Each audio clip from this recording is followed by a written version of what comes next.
अध्यक्ष महोदय, आपल्या साहेब आपल्या आपण पुढे गेलोय. आजमी साहेब आपल्याला विनंती आहे, आपण पुढे गेलोय आता. अध्यक्ष जयंत पाटील महोदय, साहेब बोलतील. 24-25च्या अर्थसंकल्पातील अनुदानाच्या मागण्यांच्या चर्चेत मी भाग घेतोय. अध्यक्ष महोदय, सरकार कसं चाललंय आणि सरकारमध्ये काय काय भ्रष्टाचाराची कामं चाललेली आहेत हे जवळपास सर्वांनाच माहिती आहे.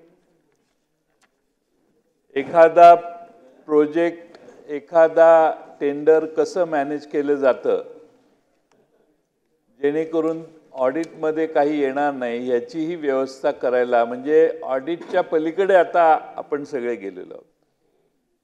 त्यामुळे अध्यक्ष महोदय, महाराष्ट्रामध्ये मागच्या लोकसभेत पैशाचा महापूर आपण सगळ्यांनी वेगळ्या मतदारसंघात बघितला. त्याचं उगमस्थान जे आहे ते मुळात भ्रष्टाचारात आहे.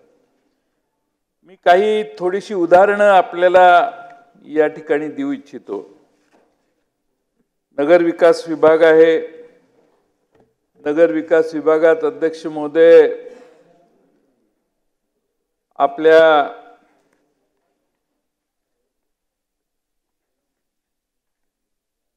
मेट्रो एवढ्या मोठ्या प्रमाणात महाराष्ट्रात निर्माण होत आहेत. मुंबईमध्ये नजर टाकेल तिथं मेट्रोची कामं चालू आहेत. नागपूरला झाली, पुण्यात चालू आहेत. अध्यक्ष महोदय, माजी मुख्यमंत्री आणि सध्याच्या उपमुख्यमंत्री यांच्या नागपूर शहरातल्या मेट्रोची ही कथा आहे. आणि त्या बाबतीत मी नाही, कॅगच्या अहवालात सांगितलेलं आहे. अध्यक्ष महोदय, या प्रोजेक्टवरून नागपूरच्या मेट्रोच्या कॅगने काही प्रशासनावर जोरदार ताशेरे ओढले आहेत. आणि अध्यक्ष महोदय, तिथं गडकरी साहेब आहेत, देवेंद्र फडणवीस आहेत. ते असताना देखील नागपूर प्रोजेक्टमध्ये हा गैरव्यवहार कसा झाला हा एक मोठा प्रश्न आहे. महाराष्ट्र मेट्रो रेल कॉर्पोरेशन लिमिटेडने नागपूर मेट्रोबाबत भारत सरकारच्या वित्त मंत्रालयाच्या व्यय विभागाद्वारे निर्धारित केल्यानुसार केंद्रीय सार्वजनिक खरेदी पोर्टलवर त्याच्या निविदा प्रकाशित केल्या नाहीत. अध्यक्ष महोदय, त्यामुळं महाराष्ट्र मेट्रो रेल कॉर्पोरेशन लिमिटेडने स्पर्धात्मक दर मिळवण्यासाठी निविदांची व्यापक प्रसिद्धी सुनिश्चित करण्याची संधी गमावली. त्यामुळे ठराविक लोकांनाच कंत्राट मिळवून देण्याची व्यवस्था निर्माण करण्यात आली. आणि त्यामुळं महाराष्ट्र मेट्रो रेल कॉर्पोरेशनने फायनान्स डिपार्टमेंटच्या केंद्रीय सार्वजनिक खरेदी पोर्टलवर त्या जाहिराती का दिल्या नाहीत हा पहिला प्रश्न आहे. अध्यक्ष महोदय, महाराष्ट्र मेट्रो रेल कॉर्पोरेशन लिमिटेडने नागपूर मेट्रो प्रकल्पासाठी ट्रॅक सल्लागार नियुक्त केले आणि त्या ट्रॅक सल्लागार नियुक्त केलेले असून देखील रीच 1 आणि रीच 3 मध्ये बॅलास्ट लेस ट्रॅक बसवण्यासाठी कामाची निविदा योग्य सर्वेक्षण न करता आणि कामासाठी आवश्यक असलेल्या वास्तविक वस्तूंचे मूल्यांकन न करता केली. कामाच्या अंदाजाची चुकीची रचना केल्यामुळं निवेदित मांडण्यात आलेला खर्च वाढला, जवळपास 24% वाढला. निविदा मूल्यमापनात पारदर्शकता नव्हती, कारण ज्या बोलीदारांनी पात्रता निकषाची पडताळणी करण्यासाठी आवश्यक कागदपत्रे सादर केली नाहीत त्यांना 2 प्रकरणांमध्ये कंत्राट देण्यात आले असे कॅग म्हणतोय, मी नाही. आणि हे जाणून बुजून कंत्राटदाराच्या फायद्यासाठी का करण्यात आले हा माझा अध्यक्ष महोदय सरकारला प्रश्न आहे. अध्यक्ष महोदय, याचे सल्लागार या प्रोजेक्टचे राईट्स आणि महाराष्ट्र मेट्रो रेल कॉर्पोरेशनच्या उपसमिती 750 VDC प्रणालीचा अवलंब करण्याच्या सूचना दिलेल्या होत्या. हे सल्लागाराने देखील सांगितलेलं आणि महाराष्ट्र मेट्रो रेल कॉर्पोरेशन लिमिटेडच्या उपसमितीने सांगितलं की 750 VDC प्रणालीचा अवलंब करा.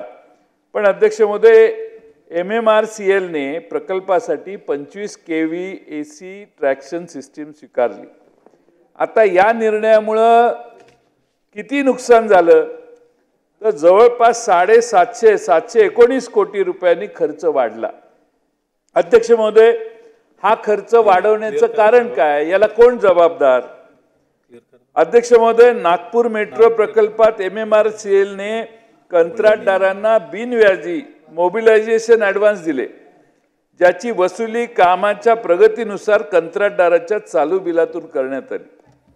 असं केंद्रीय दक्षता आयोगाच्या मार्गदर्शक तत्वानुसार हे झालं नाही. मार्गदर्शक तत्वानुसार मोबिलायझेशन ॲडव्हान्सची वसुली पूर्वनिश्चित कालमर्यादेत करणे आवश्यक आहे. कामं संत गतीने सुरू असल्याने मोबिलायझेशन ॲडव्हान्स 130 कोटी रुपये एप्रिल 21 मध्ये वसूल करण्याचं बाकी राहिलं. हे कोणाच्या सोयीसाठी झालं? या कंपन्यांना कोण प्रोटेक्ट करतंय? या कंपन्यांची कुणाचा संबंध आहे? जनतेच्या पैशाचा गैरवापर का चाललेला आहे? आज या सगळ्याची उत्तरं मिळणं आवश्यक आहे. अध्यक्ष महोदय, प्रोजेक्टमध्ये माझं झाल्यावर करा.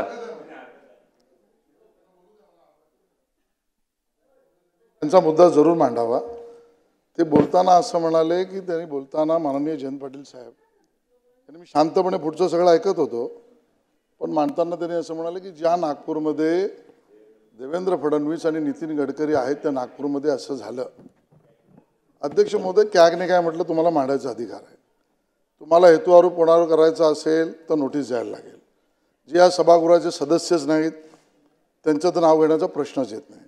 आणि त्यामुळे अध्यक्ष महोदय, या मांडणीमध्ये मला कुठेही अडचण निर्माण न करताना सुद्धा ही गोष्ट आपल्या निदर्शनात आणून द्यायची आहे की त्यांनी ज्या दोन व्यक्तींची आणि नेत्यांची नावं घेतली, एक सभागृहात नाही, त्यांच्याबद्दल त्यांना काय म्हणायचं असेल तर ते नाव मागे घ्यावं किंवा रेकॉर्डवर ठेवू नये. दुसऱ्या कोणाबद्दल म्हणायचं असेल तर त्यांनी नोटीस द्यावी. दोघांबद्दल विषय नसेल तर स्पष्टता द्यावी आणि स्पष्टता मांडावी की त्या दोघांबद्दल मला बोलायचं नाही. पाटील साहेब, जयंत पाटील साहेब. त्यामुळे या प्रोजेक्टमध्ये MMRCL ने ILFS ला 22.60 कोटी मटेरियल ॲडव्हान्स.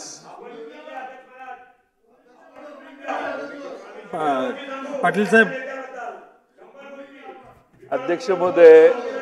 अध्यक्ष महोदय यांना मी काय, जरा 2 मिनिटं. अध्यक्ष महोदय, मी काय बोललो ह्या दोघांना? हे काय आंधळे आणि बहिरे, नसतील तर नाव आपण हे करून घेऊ, काढून घेऊ त्यात. नाही काढत. मी सांगतो काय बोललो हे मी सांगतो. सांगते निर्देश नाही, मी काय बोललो हे परत बोलतो. काय बोललो हे परत बोलतो. अहो काय काय चाललंय तुमच्या दोघांचं? अहो मी काय बोललो तुम्ही? अरे आंधळे आणि बहिरे आहात तुम्ही दोघंही. अध्यक्ष महोदय, काय सांगताय? मी काय बोललो? अध्यक्ष महोदय,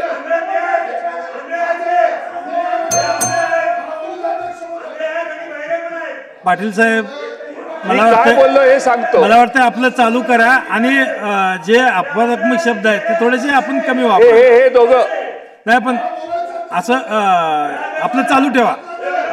मी बोलणं चालू ठेवतो. आणि अध्यक्ष महोदय,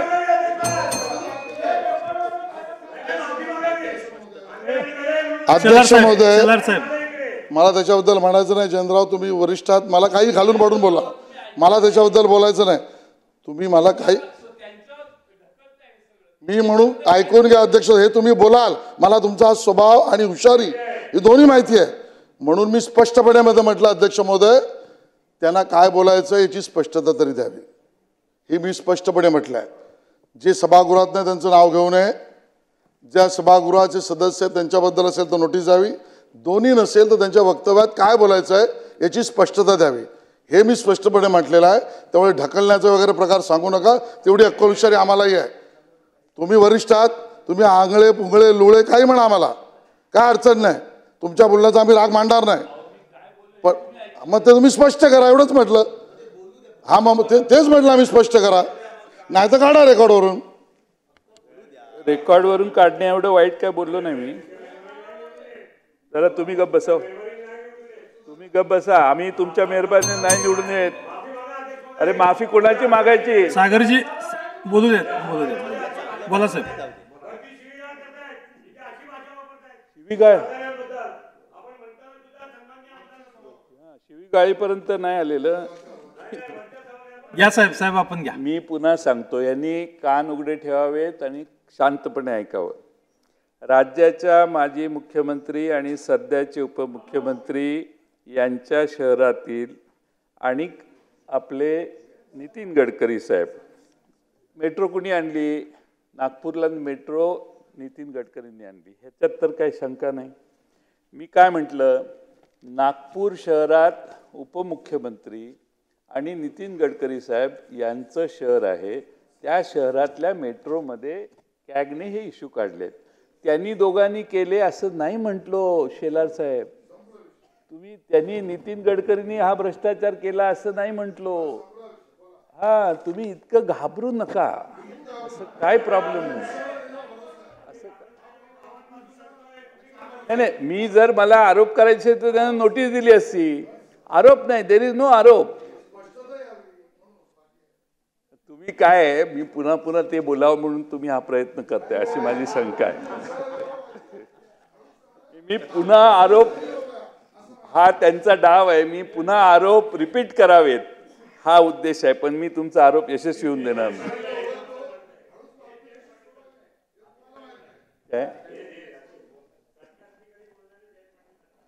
नाही, आता सरळ मी बोलतोय, असं काय करताय? त्यामुळे या प्रोजेक्टमध्ये अध्यक्ष महोदय MMRCL ने IL&FS ला अध्यक्ष महोदय मटेरियल ॲडव्हान्स दिला कोट्यावधी रुपयाचा ॲक्सिलरेटेड ॲडव्हान्स निविदा अटीनुसार अनुज्ञेय नसताना देखील मंजूर केला. आणि अध्यक्ष महोदय 2018 ऑक्टोबरमध्ये करार संपण्याच्या 2 महिने आधी देखील परत, करार संपायला डिसेंबरमध्ये करार संपणार आहे, तो 2 महिने आधी परत ॲडव्हान्स दिला. हे मी नाही म्हणत, कॅगने लिहिलेलं आहे. Maharashtra metro rail corporation limited काम पूर्ण करण्यात IL&FS अयशस्वी होणार हे माहीत असूनही करार संपुष्टात आणण्यात 1 वर्ष उशीर केला. या कंपनीवर प्रशासन एवढं का उदार झालं? आता हे कोण उदार झालं हे मी काय बोललेलं नाही, कुणाचंही नाव घेतलेलं नाही. पण त्यावेळी सरकार कुणाचं होतं हे तुम्हालाही माहिती आहे. सरकारमध्ये कोणाशी या कंपनीचं साटेलोटं होतं की इतका या कंपनीसाठी करण्यात आले, एवढं का त्या कंपनीची सेवा आपण का एवढी केली? IL&FS कडून डिसेंबर 2017 मध्ये सीताबर्डी स्टेशनच्या बांधकामाचे काम काढून घेण्यात आले. करार संपुष्टात आणण्यास 1 वर्ष विलंबामुळे केवळ कामाच्या प्रगतीवर परिणाम झाला नाही, तर MMRCL बँक गॅरंटी एनकॅश करू शकली नाही, कारण NCLTच्या आदेशानंतर बँकांना IL&FS द्वारे प्रदान केलेल्या बँक हमीचा आदर करण्यापासून रोखले गेले होते. पुढे करार संपुष्टात येण्यास उशीर झाल्यामुळं मार्च 2019 मध्ये व्यावसायिक ऑपरेशन घोषित करण्यात आले. तेव्हा नियोजित 11 स्थानकापैकी केवळ 5 स्थानके रीच 1 मध्ये कार्यान्वित होऊ शकली. भारत सरकारच्या सामान्य आर्थिक नियमानुसार असे नमूद केलेले आहे की अल्प मुदतीच्या करारामध्ये वस्तूंच्या किमती निश्चित असाव्यात. दीर्घकालीन करारामध्ये किमतीत तफावत असू शकते. महाराष्ट्र मेट्रो रेल्वे कॉर्पोरेशन लिमिटेडने इत्या सामान्य आर्थिक नियमांचं उल्लंघन करून अल्प मुदतीच्या करारामध्ये वस्तूंच्या किमती वाढीसाठी काही कोटी रुपये खर्च करण्यात आले. प्रशासनाने हे कशाच्या आधारावर केले व कोणाच्या फायद्यासाठी केले? MMRCLने कंत्राटदारांनी करार करताना महाराष्ट्र मुद्रांक अधिनियम 2015 नुसार विहित दराने मुद्रांक शुल्क भरल्याची खात्री देखील केली नाही. परिणामी राज्यातील तिजोरीला परत फटका काही कोटीचा बसला. इतकं बेजबाबदार सरकार कसे वागू शकते? एकंदरीतच नागपूर मेट्रो रेल्वे हे भ्रष्टाचाराच्यासाठी एक केस आहे, अशा बऱ्याच गोष्टी असू शकतील. अध्यक्ष महोदय, माझ्याकडे तो कॅगचा अहवाल आहे. मी काही स्वतः मांडत नाही, या अहवालातलेच मुद्दे मी वाचून दाखवलेले आहेत, त्यापेक्षा वेगळं काही नाही. अध्यक्ष महोदय, दुसरा एक महत्त्वाचा प्रश्न बांधकाम विभागात आहे. खरं म्हणजे बांधकाम विभागाच्याही मागण्या आज आहेत. अध्यक्ष महोदय, आता अनेक घोटाळे, गणवेश घोटाळा, आणखीन कुठले घोटाळे, उंदीर घोटाळे आपण ऐकतो. आता एक नवीन घोटाळा अध्यक्ष महोदय या सरकारने केलेला आहे, या सरकारच्या काळात झालेला आहे, आणि तो म्हणजे डांबर घोटाळा. अध्यक्ष महोदय, रत्नागिरी जिल्ह्यात एक कंपनी आहे. ही कंपनी रत्नागिरी जिल्ह्यातील सगळी कामं ह्यांनाच मिळतात. 80% कॉन्ट्रॅक्ट निघाले की हेच घेतात, आणि आपल्या सरकारमधल्या लोकांशी संबंधित आहे ही कमिटी, ती कंपनी. आणि त्यामुळे अध्यक्ष महोदय, बांधकाम विभाग, सार्वजनिक बांधकाम विभागाचं कामही ह्यांनाच, MIDCचंही काम ह्यांनाच, नॅशनल हायवेचे कामही ह्याला. आपल्याला माहिती आहे कॉन्ट्रॅक्टमध्ये तुम्ही कॉन्ट्रॅक्टिंग हा तुमचाही एक अंग आहे. त्यामुळे एका माणसाला, माझं नाही, भावाच आहे, आता नाही, जुनं होतं, आता मी बंद केलं. प्रेमानं मी काही तुमच्यावर टीका नाही करत, पण मला हे सांगायचं की कॉन्ट्रॅक्ट मिळवणं किती अवघड असतं. पण एकाच माणसाला इथं कॉन्ट्रॅक्ट एवढी मिळालेली आहे. ते बिल्डर आहेत, ते कॉन्ट्रॅक्ट घेत नाहीत, ते रॉंग नंबर तुमचा. ते यांना सांगा, ते कॉन्ट्रॅक्ट घेत नाहीत. त्यामुळे अध्यक्ष महोदय, मी एक 2-3 कामांचा उल्लेख करतो. ह्या कंपनीनं सार्वजनिक बांधकाम विभागामार्फत रत्नागिरी येथे रेवस रेड्डी रोडचं रुंदीकरण आणि डांबरीकरणाचं काम केलं. सागर साहेब, हे फार ऐकण्यासारखी स्टोरी आहे. म्हणजे काही पैसे कसे बनवतात, नॉलेज घेणं महत्त्वाचं आहे. शेवटी प्रत्येक भ्रष्टाचारातनं नवं लोक शिकत असतात. त्यामुळं रुंदीकरण आणि डांबरीकरणाचं काम केलं. या कामासाठी वापरलेल्या डांबराच्या बिलाचा नंबर आणि रत्नागिरी MIDC पाणीपुरवठा योजनेअंतर्गत अप्रोच रोड ते जॅकवेलपर्यंत जाणाऱ्या डांबरी रस्त्याचं नूतनीकरण, 2 कामं.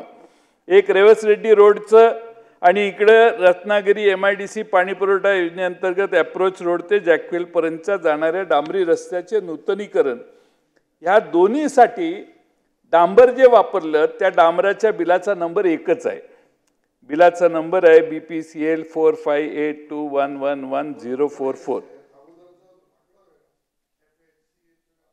ते आहे, ते चेक करून माझ्याकडे बिल कॉपी. तुम्ही हे म्हणाल आणि तुम्हीच पुढे बसलेले असाल, प्रत्यक्ष मंत्री बसलेले नसतील याची खात्री असल्यामुळं हे तो मुद्दा राहिलाच. हे नगरविकास विभाग कुणाकडे आहे? तुमच्याकडे कुणाकडे आहे? CM साहेबांच्याकडे. मग राज्यमंत्री काय नेमलाय की नाही? नेमलेलाच नाही, विषयच नाही. तुमच्या पक्षाला काय राज्यमंत्रीपद मिळालेलं दिसत नाही याच्यात. परत सार्वजनिक बांधकाम विभागाचे मंत्री कोण आहे?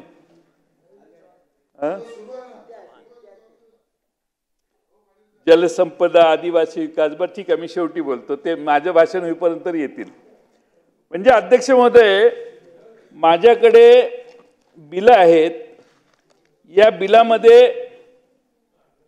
एक सेम बिल, हे बिल एका भारत पेट्रोलियम कॉर्पोरेशनचं, एक वापरलंय PWD मध्ये, आणि तेच बिल हे MIDC मध्ये वापरलेलं आहे. Same bill. बिलाचा नंबर जो आहे 4582165210, अशी बरीच बिलं आहेत.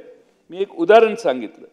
आणि अध्यक्ष महोदय, त्यामुळं मला आपणाला हे सांगायचं आहे की हे पहिलं उदाहरण आहे यातलं, की एकाच बिल. दुसरं उदाहरण सांगतो.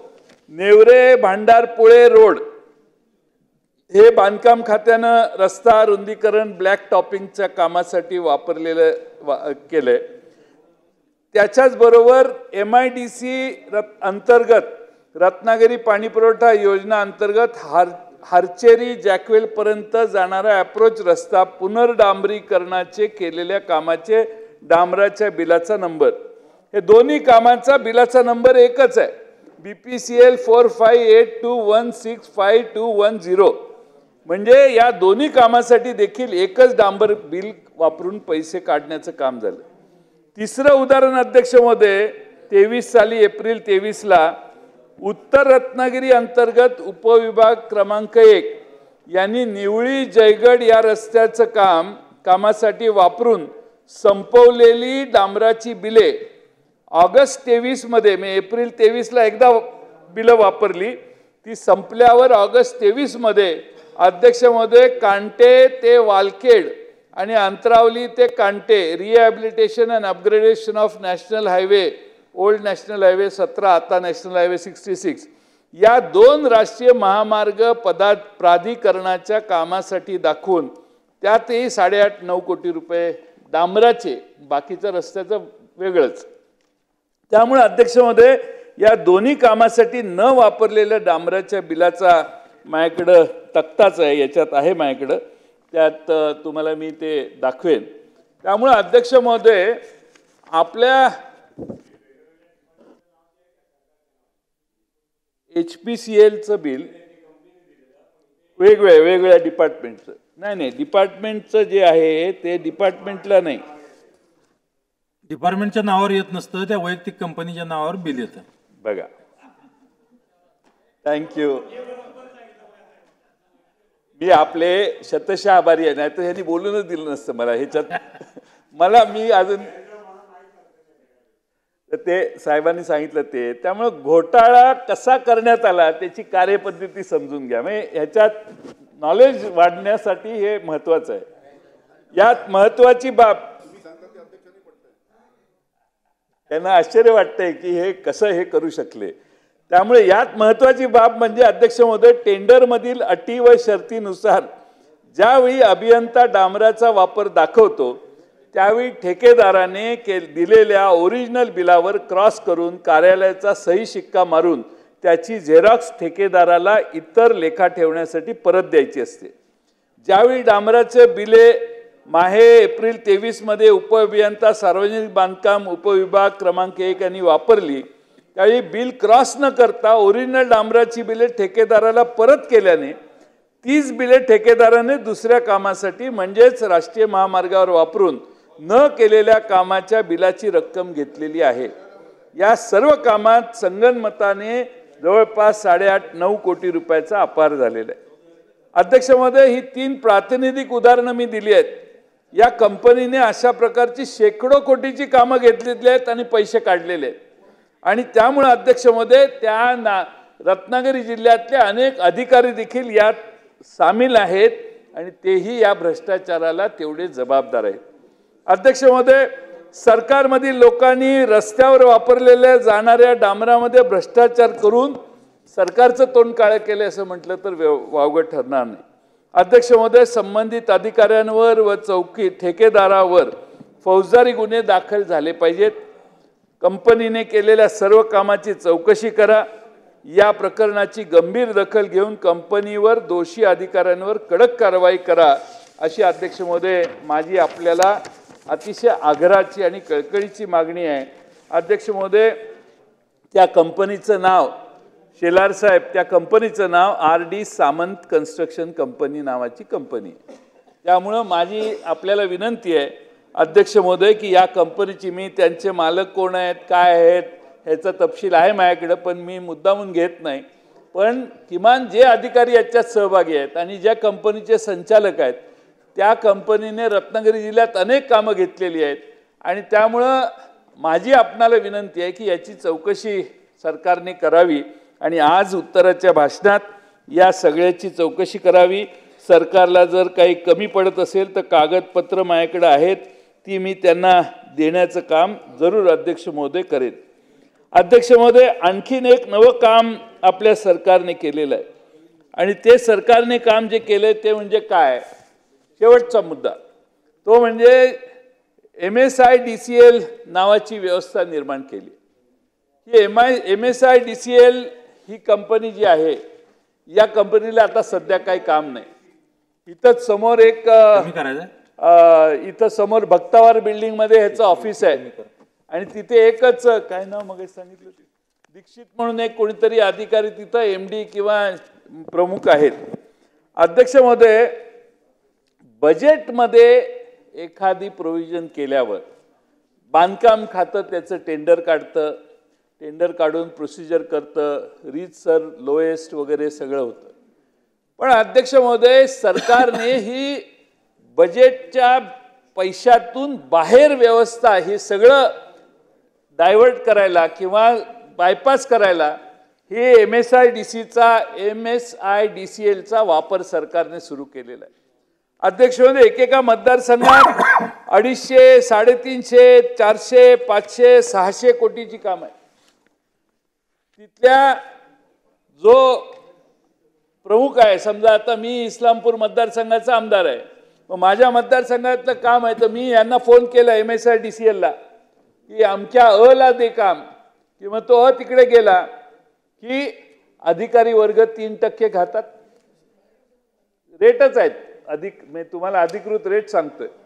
6 ते 10% माझ्यासारखा फोन करणारा घेतो आणि पहिल्या 2-3 ह्याच्यात 25% त्याला परत द्यावे लागतात. हे 3% आणि हे 12, 13, 14% हे अध्यक्ष महोदय द्यावे लागतात. मग काम तिकडे सुरू होतं. त्यामुळं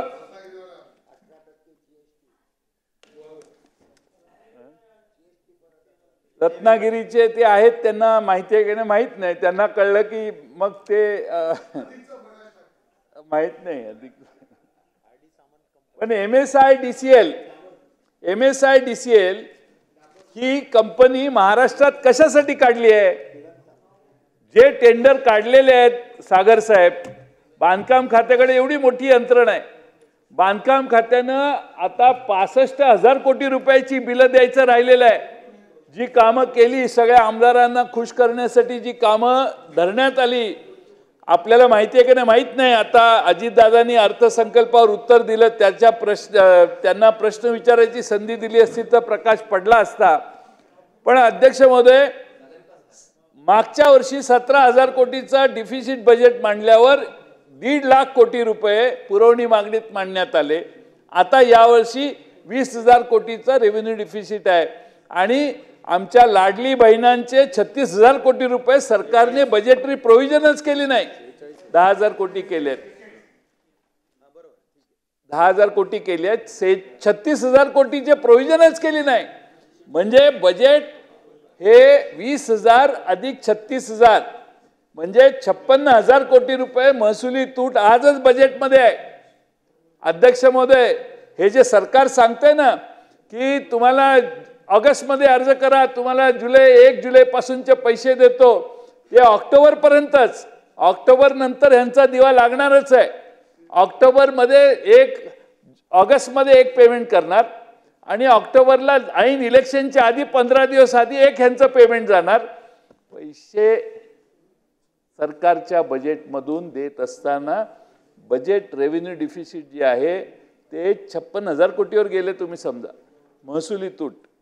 आणि अध्यक्ष महोदय, तसं महाराष्ट्रात जे आमदारांना कमिटमेंट केल्या त्या कामांच्यासाठी सरकारकडे पैसे नाहीत. ही मी सांगितलं, MSIDCLची कामं ही हॅम फेज 2ची कामं आहेत सगळी. आणि त्यामुळं महाराष्ट्रामध्ये अध्यक्ष महोदय प्रत्येक आमदाराला जी कमिटमेंट दिली आहे, माझं तर सभागृहातल्या सदस्यांना विनंती आहे की मागच्या वेळी ज्या कमिटमेंट तुम्हाला मिळाल्या त्या कमिटमेंटवर ह्या बजेटमध्ये किती अमाऊंट दिलेली आहे हे जरा तपासा. माझी खात्री आहे की 70% कामांना ह्या बजेटमध्ये प्रोव्हिजन केलेली नाही, कारण तेवढे पैसेच सरकारकडे नव्हते. आणि म्हणून अध्यक्ष महोदय, माझी विनंती आहे की MSIDCLचा भ्रष्टाचार ही महाराष्ट्रात या सरकारची नवी भ्रष्टाचाराची कहाणी आहे. या भ्रष्टाचारात प्रत्येक ठिकाणी जे पैसे दिलेले आहेत तिथं सगळे अधिकारी मिळून 3% त्यांची फी आहे आणि नंतर ज्याच्यासाठी हे काम धरण्यात आलेलं आहे तो सांगतो त्याच कॉन्ट्रॅक्टरला काम द्यायचं. म्हणजे त्याला 10-15% आत काही गाळा बसत कट होत नाही, त्याच्यात म्हणजे ते खर्च करावे लागतात. म्हणजे जवळपास 20-25% पैसे काढण्याची व्यवस्था आणि म्हणून PWDचे रेग्युलर टेंडर काढण्याची प्रोसिजर डायव्हर्ट करून हा वेगळा उद्योग ह्या सरकारने कुणाच्या सुपीक डोक्यातून ही कल्पना संजय बनसोड निघाली आहे ती जरा तपासा. पण महाराष्ट्रात रस्त्यांमध्ये हजारो कोटीची हॅमची कामं जी आहेत त्याचा जो काही पद्धत चालू आहे MSI त्याच्याकडे अधिकारी कोण नाही, ते एकटाच बसलेला आहे बिचारा, पण तो मंत्रालयातल्या सचिवापेक्षा स्ट्रॉंग झालेला आहे. तो माणूस जो आहे त्याच्या खाली इंजिनियर आहेत, स्टाफ आहेत, 200 माणसं आहेत, 300 अशी काही भानगड नाही. तो डायरेक्ट टेंडर काढतो. तुम्ही त्याला सांगायचं ये काम इसको भेज रहा हूँ, इसको दे दो, तो जातो, जो भी है लेना देना होता है, बाद में उसको वर्क ऑर्डर मिलती है. मग परत फिरून त्या ज्याने फोन केलेला त्याला पण द्यावं लागतं. त्यामुळे अध्यक्ष महोदय, महाराष्ट्रात रस्ते विकास महामंडळात हा मोठा रस्ते विकास म्हणतोय MSIDCL हे नवी व्यवस्था जी तुम्ही तयार केलेली आहे ही महाराष्ट्रातल्या बजेटची रस्त्याची कामं बाहेरून करून घेण्यासाठी काढलेली ही योजना आहे आणि त्यामध्ये प्रचंड भ्रष्टाचार चालू आहे आणि याचे रेट आता बाहेर पडलेले आहेत. सगळ्यांना माहिती आहे की यांचे रेट किती आहेत.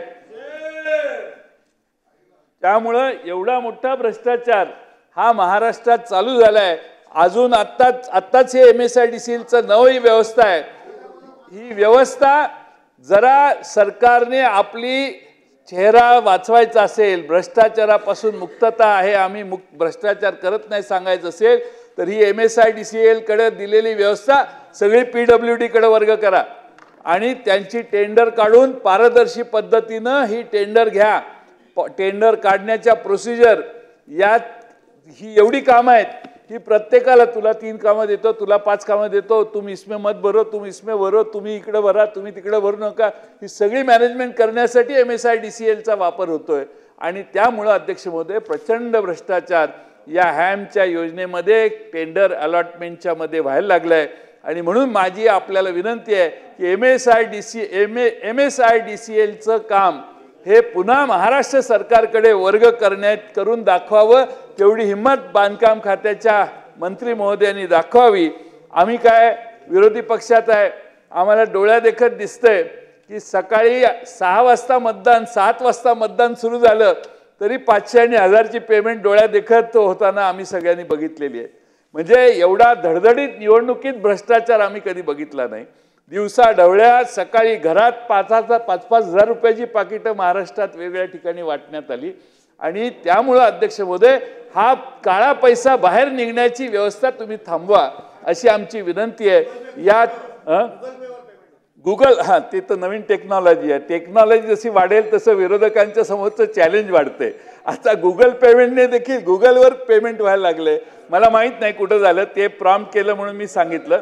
पण 5,000 रुपयाची पाकिटं करून प्रत्येक घरात देणे, सकाळी 6-7 वाजता मताला जातो, 500 रुपये टेबलवरच 500 रुपये 1000 रुपये देण्याचं काम. म्हणजे या महाराष्ट्रात लोकशाहीच्या पूर्णपणाने ठिकऱ्या उडवण्याचं काम, लोकशाही पूर्णपणाने बदनाम करण्याचं काम, लोकशाहीला धाब्यावर बसवण्याचं काम हे महाराष्ट्रात अनेक ठिकाणी झालं. आणि ते कुणी केलं हे महाराष्ट्रातल्या जनतेला माहिती आहे. आणि त्यामुळं तरी देखील त्या महाराष्ट्रातल्या जनतेनं आमचे 31 खासदार निवडून दिले. त्यामुळं त्या महाराष्ट्रातल्या जनतेचे समजूतदारपणाबद्दल जेवढे आभार मानावेत तेवढे थोडे आहेत. आणि काही जणांना असं वाटतं की पुन्हा आपण तेच करून पुन्हा निवडून येऊ. पण महाराष्ट्रातल्या सुजाण जनतेवर आमचा विश्वास आहे. त्यांना माहिती आहे की या महाराष्ट्रामध्ये योग्य पद्धतीनं महाराष्ट्र चालवायचा असेल तर पुन्हा आपल्याला महाराष्ट्राच्या सरकारमध्ये बदल करण्याची गरज आहे. शेवटी आशिष शेलार आमचे तुम्हाला तर कधी मंत्री करणार हे योगेशजी, मला तुमच्या आपली मैत्री आहे. आमचे तापकीर साहेब तुमची 3 टर्म झाली की नाही? 3 टर्म तेच.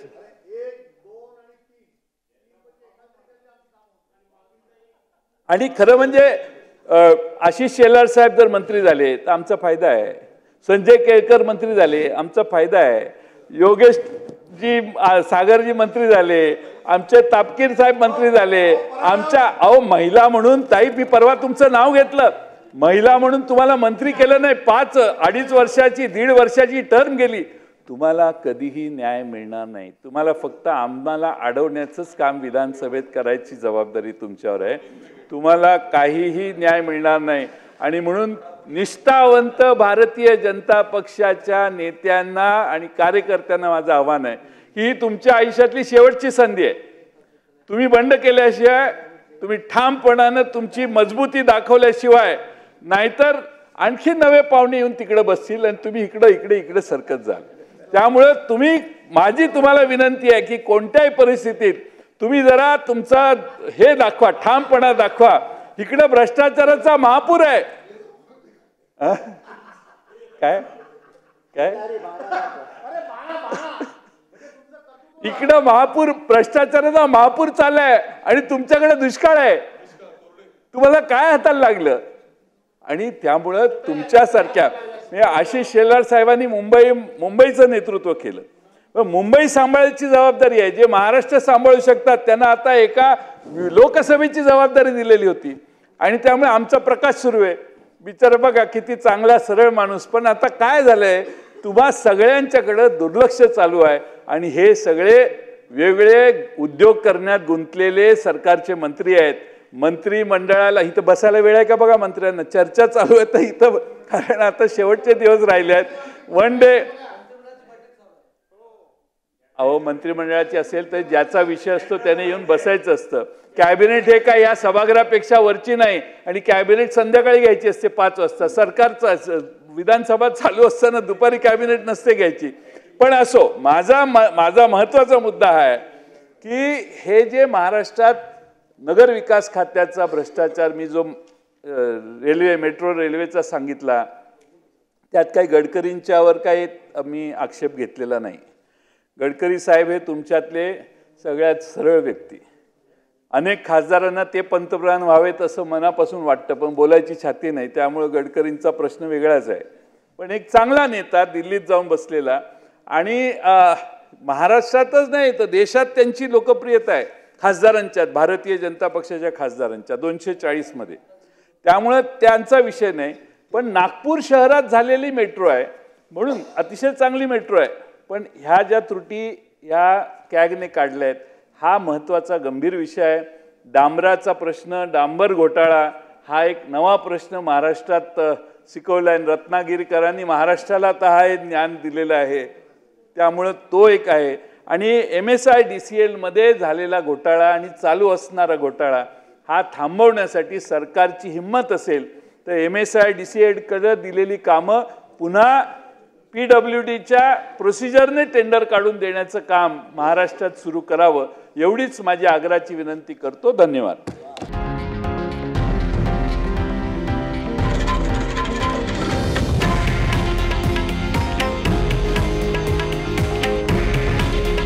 हे आहे देशातील नंबर 1 न्यूज नेटवर्क आणि आपण पाहत आहात TV9 मराठी. काळजी तुमची, हित महाराष्ट्राचं.